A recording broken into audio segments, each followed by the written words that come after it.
Good morning students. आज के इस वीडियो क्लास में हम कॉन्ट्रैक्ट ऑफ प्लेस के बारे में पढ़ेंगे। आज के हमारे टॉपिक्स हैं राइट्स एंड ड्यूटीज ऑफ पावनी एज वेल एज पावनर। देखिए, कॉन्ट्रैक्ट ऑफ प्लेस के अंदर दो पार्टीज होती हैं। एक पार्टी है जो अपने सिक्योरिटीज को, गुड्स को क्रेडिटर्स के पास, जो ऋणदाता है उसके पास जमानत के तौर पर, सिक्योरिटी के तौर पर रखते हैं, उसे हम जो है पावनर के नाम से जानते हैं। यानी जो है गिरवी करता, यानी गिरवी रखने वाला। दूसरा जो पार्टी है उसका नाम है पावनी।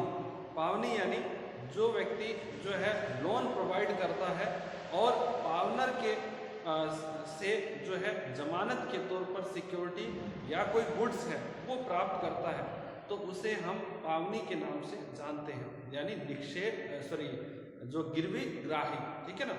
दो पार्टीज है, उनमें आपको कंफ्यूजन नहीं होना चाहिए।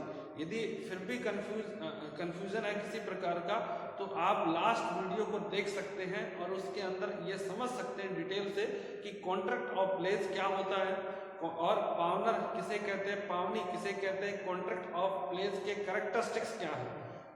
पहले आप उन्हें पढ़ें, उनको समझें और उसके बाद ही इस वीडियो को आप देखें।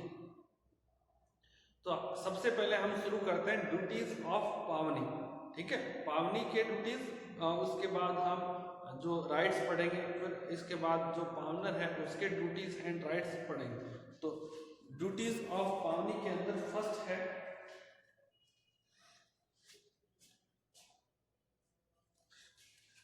मैं आपको ये जो चैप्टर शुरू करने से पहले एक बार थोड़ा सा जो है क्लियर कर देता हूँ पावनर एंड पावनी के बारे में विद एग्जांपल। ठीक है, अब देखिए, एक यहाँ पर बैंक है जिसका नाम है एसबीआई। ठीक है, एसबीआई बैंक है और ये है यहाँ पर रमेश। ठीक है, रमेश है, उसको पैसे की जरूरत है। ठीक है ना। एक कहावत है कि जब घर पे पड़ा है सोना तो काहे का रोना। ठीक है ना। यानी जब घर पे आपके वैल्यूएबल आइटम या गोल्ड या ज्वेलरी है रखी हुई है, तो आपको पैसे के लिए रोने की जरूरत नहीं है। आप बैंक में गोल्ड या ज्वेलरी रखकर जो है लोन ले सकते हैं। ठीक है ना। मुथूट फाइनेंस का आपने ऐड देखा है। ठीक है ना। जो मुथूट फाइनेंस है वो क्या है, गोल्ड के बदले लोन। आजकल जितने भी बैंक्स हैं वो गोल्ड को गिरवी रखकर आपको लोन जो है प्रोवाइड कर रहे हैं। ठीक है ना। तो सबसे पहले हम समझते हैं कि पावनर और पावनी है कौन। ठीक है ना। अब देखिए, रमेश है, एक व्यक्ति है जिसके घर में क्या है, गोल्ड रखा हुआ है, सोना रखा हुआ है। ठीक है ना। बट उसके पास पैसे नहीं है, उसको पैसे की जरूरत है। तो रमेश है वो बैंक से संपर्क करता है। ठीक है ना। और यहाँ पर जो बैंक है वो जो रमेश को 2 लाख रुपए का लोन ग्रांट कर देते हैं। तो यहाँ पर बैंक क्या है, क्रेडिटर। ठीक है ना, क्योंकि ये लोन प्रोवाइड कर रही है, ऋणदाता। और ये क्या है, ये डेटर। ठीक है। तो यहाँ पर जो एसबीआई है, एसबीआई बैंक ने रमेश को 2 लाख रुपए का लोन दिया। ठीक है ना।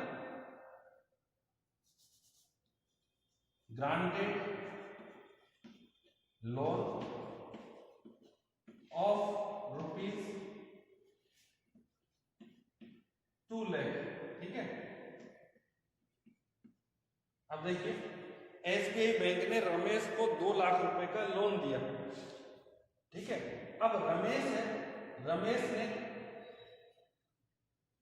बैंक के पास जो है एक प्रकार से जो सोना है वो गिरवी रख दिया। ठीक है ना, एज ए कोलेट्रल सिक्योरिटी। ठीक है ना, सुरक्षा के पर्पज से, जमानत के तौर पर। ठीक है ना। अब देखिए,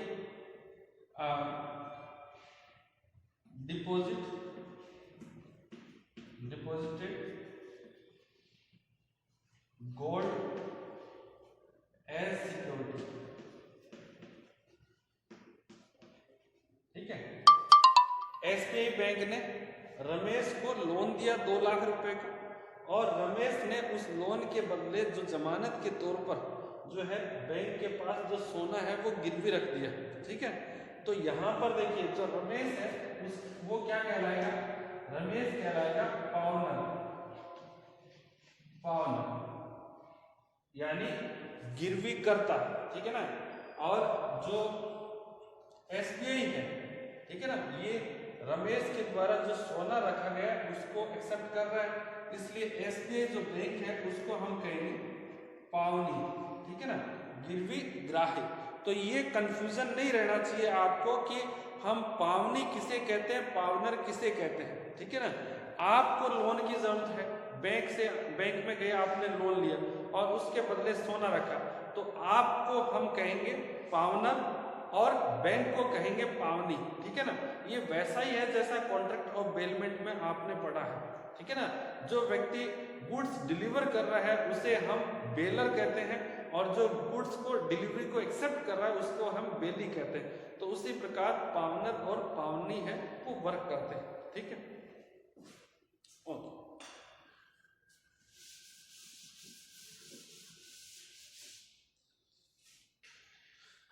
अब देखिए जो ड्यूटीज हैं, ड्यूटीज ऑफ पावनी में फर्स्ट पॉइंट क्या है, to take care of goods, to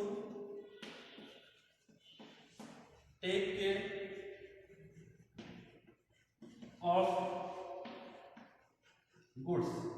ठीक है, अब देखिए आपने बैंक से लोन लिया है और उसके बदले बैंक को सोना रखा है गिरवी के तौर पर, जमानत के तौर पर।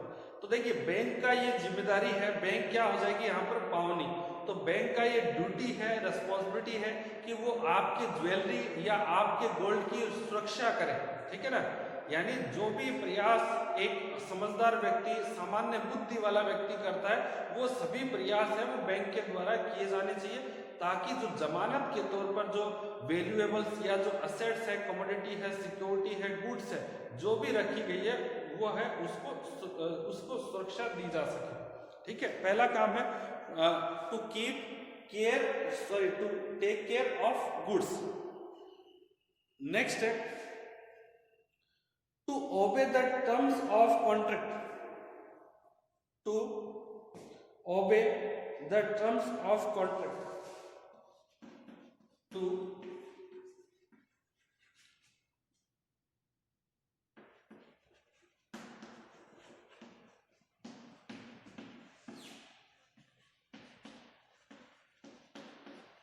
अब देखिए नेक्स्ट है to obey the terms of contract, यानी जो भी कॉन्ट्रैक्ट ऑफ प्लेस की जो शर्तें हैं, कंडीशंस हैं, उनकी पालना करे जो पावनी है। ठीक है ना, अब यहाँ पर देखिए क्या हो सकती है, जो टर्म्स है कि जो गोल्ड है उसका कोई मिसयूज नहीं करे, उसकी पूरी देख रेख करे। ठीक है ना, और किसी प्रकार का जो एडवर्स जो ऑनरशिप है वो गोल्ड या जो भी जमानत के तौर पर सिक्योरिटीज या जो कमोडिटी या असेट्स रखी गई है उस पर ओनरशिप स्थापित नहीं करे। तो इस प्रकार से जो भी टर्म्स एंड कंडीशंस जो कॉन्ट्रैक्ट ऑफ प्लेस का पार्ट है उन सभी की पालना जो है पावनी के द्वारा की जानी चाहिए। नेक्स्ट है not to use the goods, not to use the goods for his own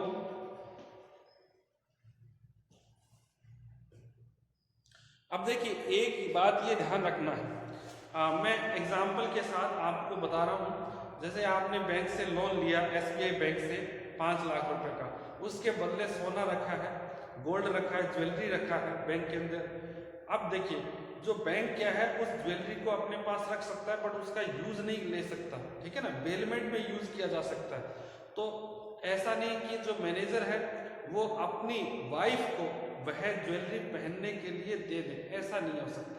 ठीक है ना, तो ये ध्यान रखना है कि किसी प्रकार का जो यूज है वो प्लेस्ड गुड्स का नहीं करना है, ये बात पावनी को ध्यान रखना है। नेक्स्ट है not to make unauthorized use of not to make unauthorized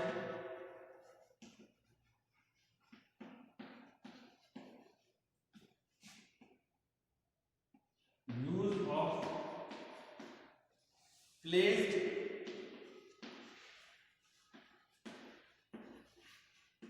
goods. अब देखिए, जो भी गुड्स रखी गई है जमानत के तौर पर, गिरवी के तौर पर, तो उन वस्तु का एक प्रकार से अनऑथराइज्ड, अनाधिकृत उपयोग ना करें। इसमें एक बात मैं आपको एग्जांपल के साथ बता रहा हूँ। देखिए, आपने किसी व्यक्ति से जो है लोन लिया है, ठीक है, और उसके पास आपने जो आपकी कार है वो रखी है गिरवी के तौर पर, सिक्योरिटी या जमानत के तौर पर। अब देखिए, जो आपकी कार का यूज है वो जनरली जो पावनी है उसके द्वारा नहीं किया जाना चाहिए, और उस कार का उपयोग कभी भी ऐसा नहीं हो कि जनरली जो कार का उपयोग है, यूज है, वो जो है ट्रेवल के लिए किया जा सकता है। बट यदि उसके अंदर आप किसी जैसे कंस्ट्रक्शन मटेरियल को कैरी करने के लिए, ट्रांसपोर्टेशन के लिए यूज करते हैं, तो फिर वो एक प्रकार का अनऑथराइज्ड यूज है, तो वैसा नहीं करना है। यदि इस प्रकार का यूज, अनऑथराइज्ड यूज पावनी के द्वारा किया जाता है, तो पावनर जो भी उसको लॉस होता है वह उस लॉस को जो है पावनी से क्लेम कर सकता है। नेक्स्ट है, not to mix the placed goods, not to mix the placed goods. अब देखिए, जो भी गुड्स हैं जो जमानत के तौर पर रखी गई है पावनर के द्वारा, उस गुड्स को किसी अन्य गुड्स के साथ जो मिक्सअप नहीं करना है, मिलाना नहीं है। एग्जाम्पल के तौर पर देखिए, बैंक है, सभी लोगों को क्या है कि गोल्ड के बदले, ज्वेलरी के बदले जो है लोन प्रोवाइड करता है। अब यहाँ पर देखिए, जैसे जो आपने बैंक से लोन लिया है, ठीक है ना, 5 लाख का, उसके बदले आपने ज्वेलरी बैंक के पास जमानत के तौर पर या गिरवी के तौर पर रख दी, तो बैंक का ये रिस्पॉन्सिबिलिटी है कि आपके द्वारा जो रखी गई ज्वेलरी है उसे वह अन्य व्यक्ति, जो भी देनदार है, जो भी ऋणी व्यक्ति है जिन्होंने बैंक से लोन लिया, उनकी संपत्ति या उन ज्वेलरी के साथ मिक्सअप ना करें, और ना ही खुद के ज्वेलरी के साथ मिक्सअप करें, ठीक है। ओके, नेक्स्ट है, to return the goods, to return the goods. अब देखिए, जैसे ही जो पेमेंट है, डेब्ट का पेमेंट या जो लोन ले रखा है, जैसे आपका ये एग्जांपल दे रहा हूँ, आपने बैंक से लोन लिया 5 लाख रुपए का, उसके बदले आपने बैंक में ज्वेलरी रखा है जो जमानत के तौर पर। यदि आप 5 लाख रुपए के लोन का रिपेमेंट कर देते हैं बैंक को विद इंटरेस्ट, तो बैंक का जो बैंक जो कि एक पावनी के तौर पर वर्क कर रहा है, उसका ड्यूटी है कि वो आपका जो ज्वेलरी है वो आपको वापस लौटा दे। Okay, next, not to retain the goods,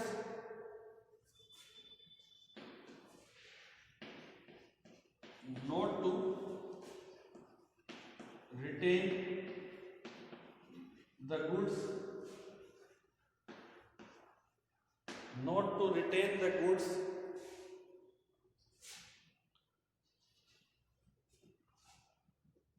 for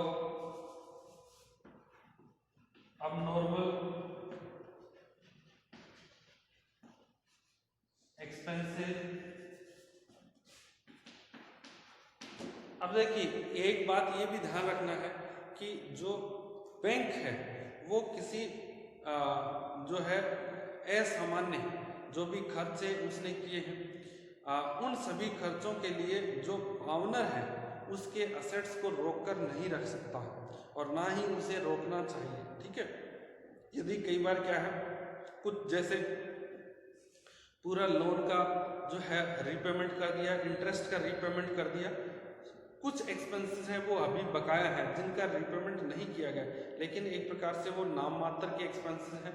तो उस केस में जो बैंक है उसको जो भी पावनर है उसके असेट्स को रोक कर नहीं रखना चाहिए, वो जो है उनको वापस रिटर्न कर देना चाहिए।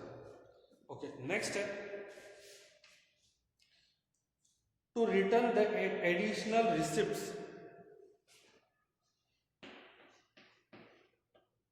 to return the additional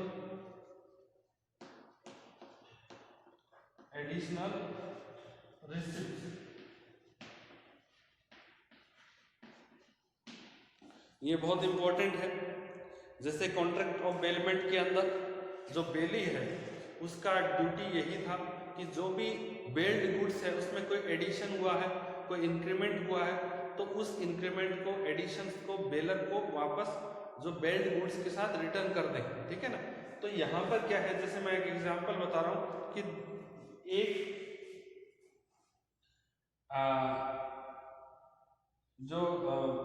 दो व्यक्ति हैं, एक का नाम है रमेश और दूसरे का नाम है अनिल। ठीक है ना। अब जो रमेश है, यहां पर ध्यान से समझे, रमेश को पैसे की जो है जरूरत है, तो रमेश ने अनिल से संपर्क किया। ठीक है ना। और 1 लाख रुपए है वो अनिल से रमेश ने उधार लिए। ठीक है। अब क्या है कि अनिल ने कहा कि मैं आपको उधार दूंगा, बट उसके लिए आपको कुछ जो है जमानत के तौर पर रखना पड़ेगा, गिरवी रखना पड़ेगा, तभी मैं आपको जो है पैसे उधार दे सकता हूँ। रमेश के पास एक गाय थी, रमेश ने वह गाय अनिल के पास गिरवी रख दी। समझ रहे बात को। तो यहाँ पर देखिए जो रमेश है उसने एक प्रकार से 1 साल के बाद है जो अनिल से पैसा लिया था वह पूरा पैसा जो है रिटर्न कर दिया with interest.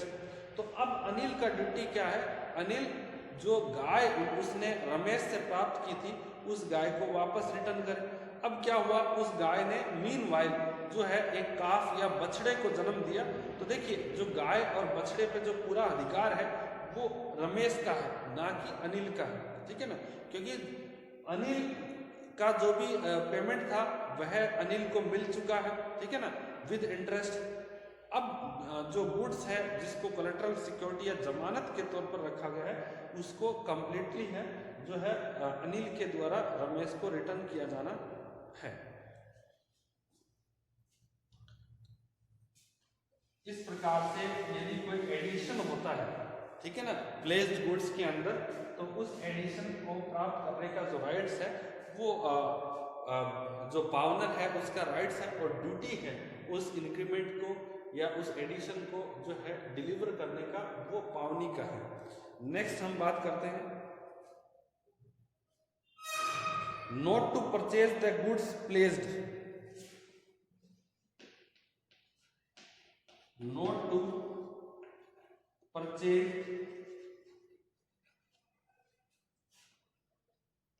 The goods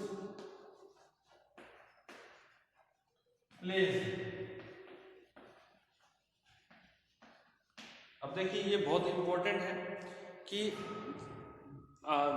generally क्या है कि जब आप बैंक से लोन लेते हैं और लोन के बदले जो ज्वेलरी है वो बैंक के पास जमानत के तौर पर रखते हैं या गिरवी के तौर पर रखते हैं, तो यदि आप लोन का रीपेमेंट नहीं करते हैं तो उस केस में बैंक क्या करता है, आपके गोल्ड को, ज्वेलरी को बेचकर जो लोन की जो भी अमाउंट है उसकी वसूली करता है।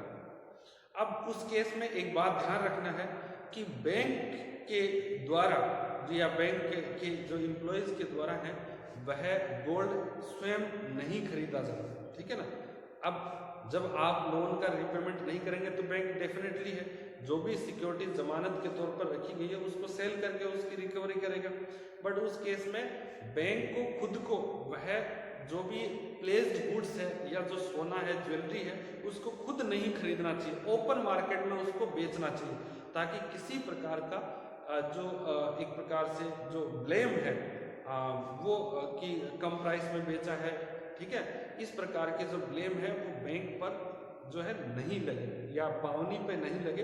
इसलिए पावनी का ये ड्यूटी है कि जो भी उसने सिक्योरिटी के तौर पर, जमानत के तौर पर जो गुड्स है उसको रखा है, उसको यदि जो लोन है उसका रिपेमेंट में डिफॉल्ट हो जाता है तो उस प्लेस्ड गुड्स को ओपन मार्केट में सेल करे, तो वो एक प्रकार से ज्यादा बेहतर है।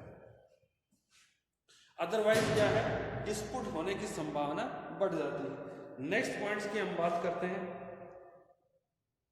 Note to set up adverse title. Not to set up adverse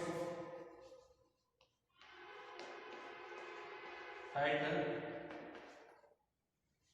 अब देखिए, ये भी पावनी का ड्यूटी है कि जो प्लेस्ड गुड्स है उस पर किसी भी प्रकार का एडवर्स जो टाइटल है, या ना तो उसको उस गुड्स को अपना बता के किसी को बेचे, या उस गुड्स को ना ही किसी व्यक्ति के पास जो है कोलेटरल सिक्योरिटी के तौर पर, जमानत के तौर पर रखे, ठीक है ना।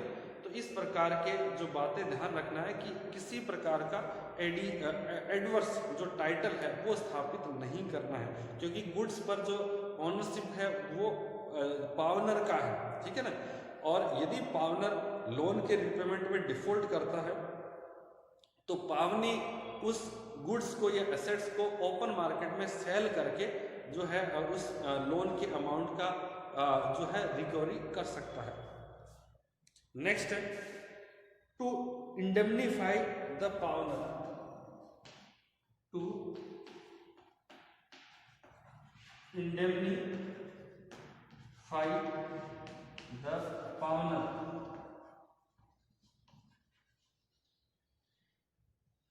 अब देखिए, ये बहुत इंपॉर्टेंट है कि यदि पावनी के नेग्लिजेंसी से, ठीक है ना, यदि जो भी पावनी है उसने किसी प्रकार का लापरवाही बरता है, उसकी वजह से जो प्लेस्ड गुड्स हैं उसको कोई नुकसान पहुंचाए, तो उस केस में पावनी का ये ड्यूटी है कि जो भी लॉस हुआ है उसको कंपनसेट करे, उसको इंडेमनीफाई करे, ठीक है। तो ये ड्यूटीज है पावनी का। और इसके बाद हम राइट्स क्या है पावनी के, उनके बारे में भी जो है समझेंगे। आप इनको नोट करें।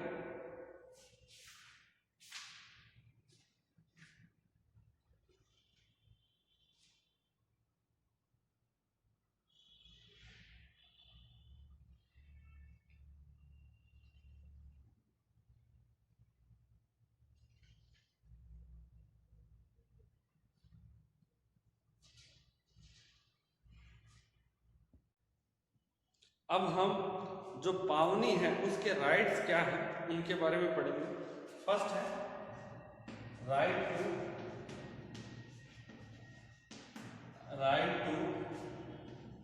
Retain the goods placed.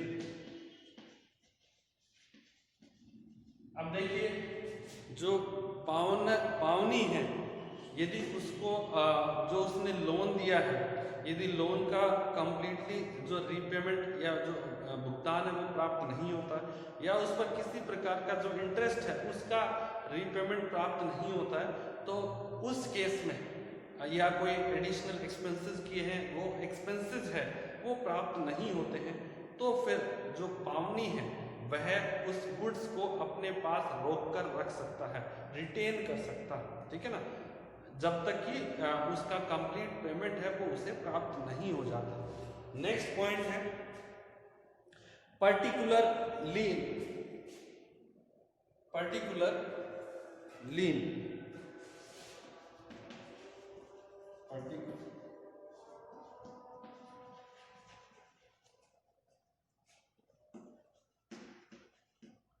अब देखिए, जो पर्टिकुलर लीन यानी एक विशेष ग्रहणाधिकार, ठीक है ना।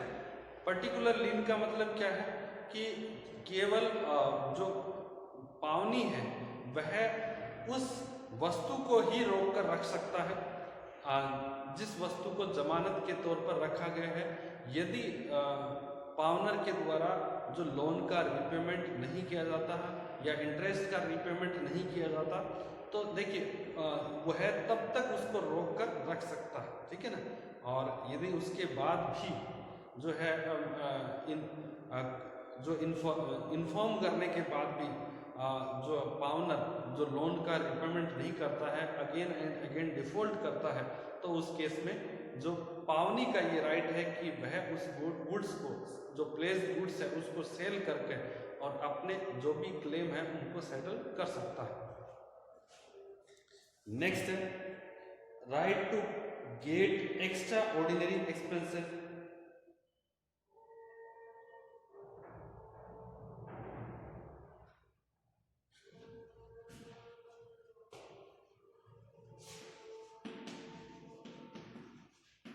Right to get extra ordinary expenses। अब देखिए ये भी बहुत इंपॉर्टेंट है कि यदि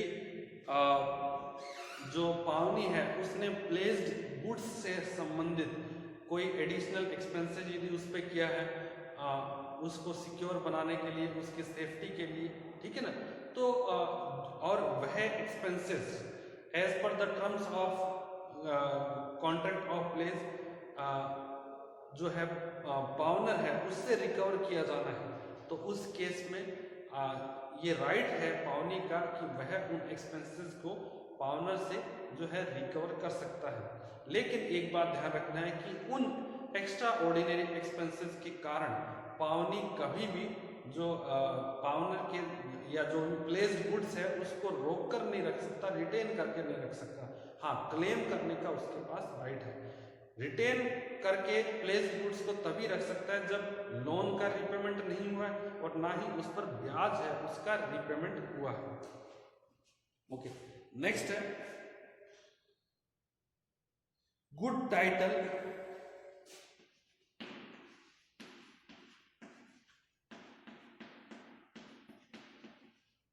गुड टाइटल, अब देखिए जो गुड टाइटल है उसके बारे में हम समझते हैं।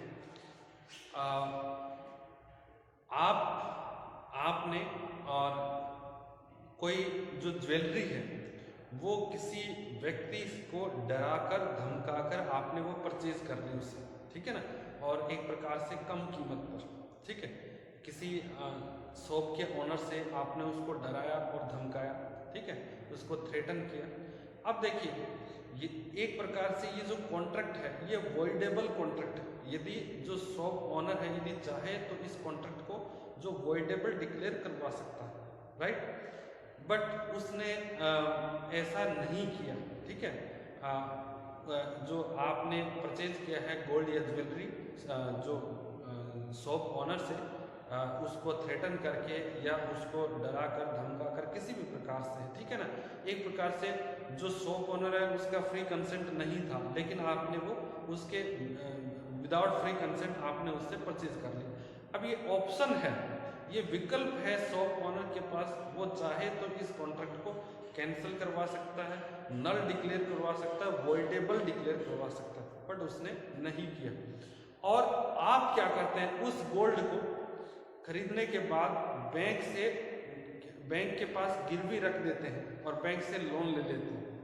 तो देखिए जो बैंक का जो राइट्स है आपके जो प्लेस्ड गुड्स है उस पर, वो जो यदि बैंक को पता नहीं है आपके द्वारा जो भी एक प्रकार से जो है गुड्स किस प्रकार से प्राप्त की गई है, ठीक है ना, और इसके बारे में भी जानकारी नहीं है कि एक कॉन्ट्रैक्ट है वो वॉइडेबल नेचर का है, बैंक ने गुड फेथ के आधार पर, ठीक है ना, पूर्ण सद्विश्वास के आधार पर है, अच्छे विश्वास के आधार पर आपका जो सोना है वो बैंक जो है अपने पास गिरवी रख लिया। तो बैंक का जो राइट्स है या जो गोल्ड पर या जो ज्वेलरी पर जो आपने सिक्योरिटी के तौर पर, जमानत के तौर पर गिरवी रखा है, तो उस पर बैंक का गुड टाइटल होगा, ठीक है।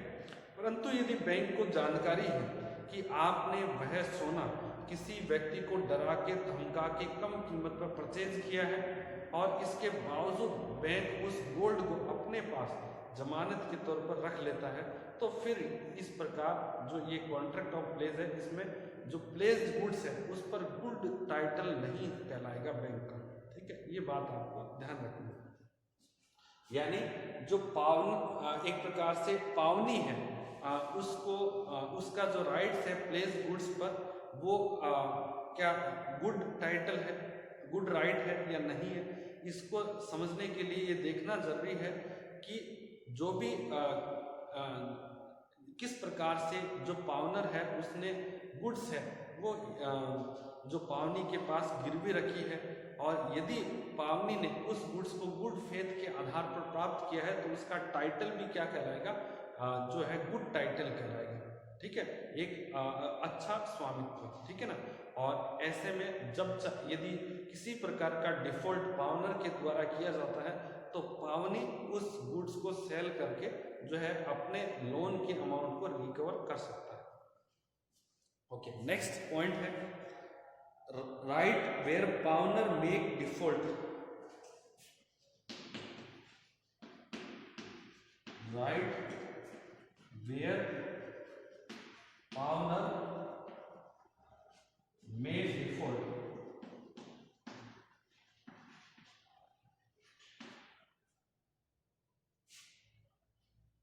Make default.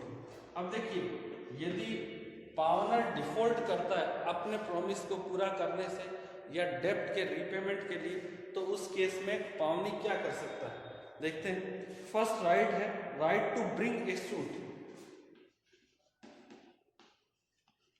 Right to bring a suit. ठीक है ना। सबसे पहला राइट है कि पावनी है वो पावनर पर केस कर सकता है। ठीक है ना। नेक्स्ट है right to sell. Right to sell यानी जो पावनी है वह गुड्स को बेच सकता है और अपने लोन की अमाउंट और उस पर इंटरेस्ट को रिकवर कर सकता है। नेक्स्ट है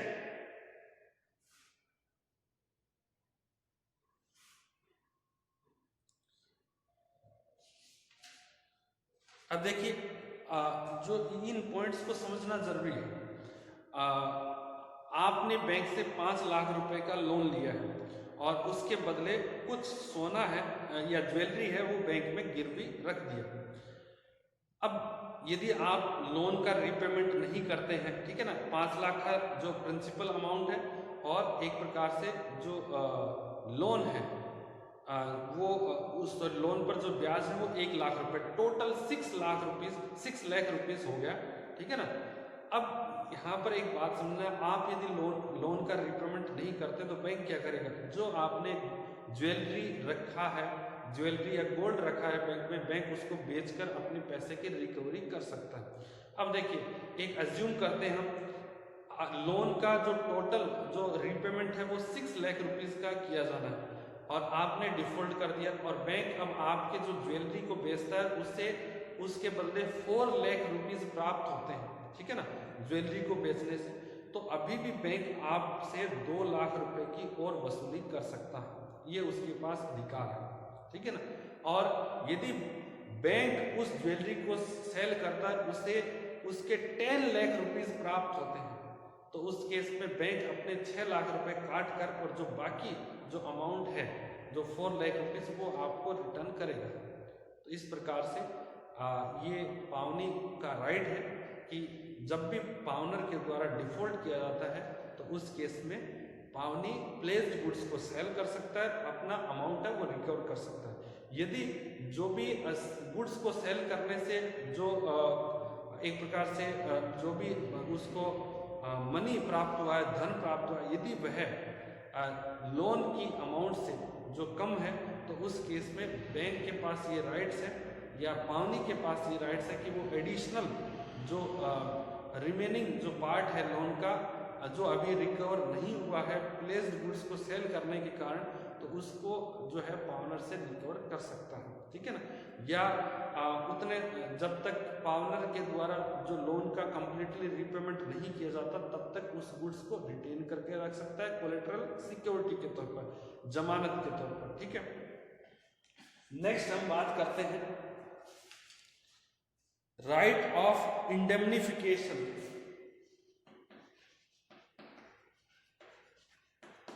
राइट ऑफ इंडेमनिफिकेशन। अब देखिए,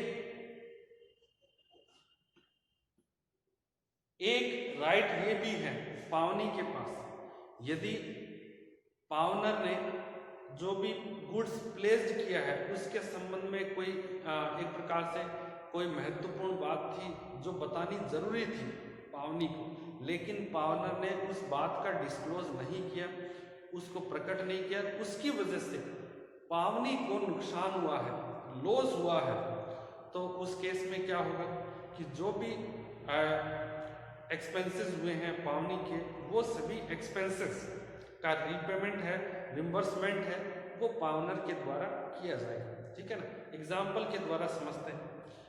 एक व्यक्ति, जैसे आपने जो है स्मगलिंग से प्राप्त जो गोल्ड है, उस स्मगलिंग से आपने गोल्ड जो है खरीदा है, मंगवाया है, और उसके बाद उस गोल्ड को आपने बैंक के यहाँ जो है गिरवी रख दिया।